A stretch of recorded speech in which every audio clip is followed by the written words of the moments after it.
Hello hello అల్లుడు గారు, ఏం చేస్తున్నారు? సంసారాన్ని మహిళకి శాస్త్రం మావయ్య. అబ్బు ఇదంతా నవ్వే. జోకులేస్తారు అల్లుడు గారు మీరు. హలో నాన్న. ఏంటమ్మా అల్లుడు గారు మంచి హుషారుగా జోకులేస్తున్నారు? ఆదివారం కదా, ఆయన అలాగే కథలు చెప్తూ ఉంటారులే. అమ్మా పండక్కి అల్లుడు గారు నువ్వు తప్పకుండా రావాలి. ఆయన కుదరకపోవచ్చు నాన్న, నేను పింకీ మాత్రం వస్తాంలే. హలో తాతయ్య, ఇవ్వండి. మేము వచ్చిన తర్వాత మన చెట్టుకి పెద్ద ఉయ్యాలు కట్టి నన్ను ఊపాలి. అలాగేరా, మీ తాతయ్యకి చెప్పి కట్టిస్తాను, మీరు త్వరగా వచ్చేయండి.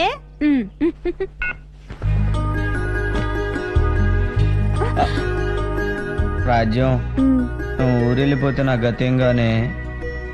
వెధవ డ్రామాలొద్దు.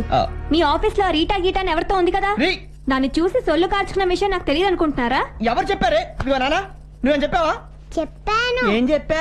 చిట్టికి చిట్టికి. నేనేదో కథ అడిగితే చెప్పాను, పోయి బ్రష్ చేసుకోపా. అదేదో కథ అడిగితే చెప్పానే. అడిగితే మాత్రం ఇలాంటి సొల్లు కథలు చెప్తారా? అది సర్లే గాని రాజ్యం, రాత్రి కల్లోకి వచ్చావే, బట్టన్ ఊడిపోయింది, కొట్టొచ్చుగా. మిమ్మల్ని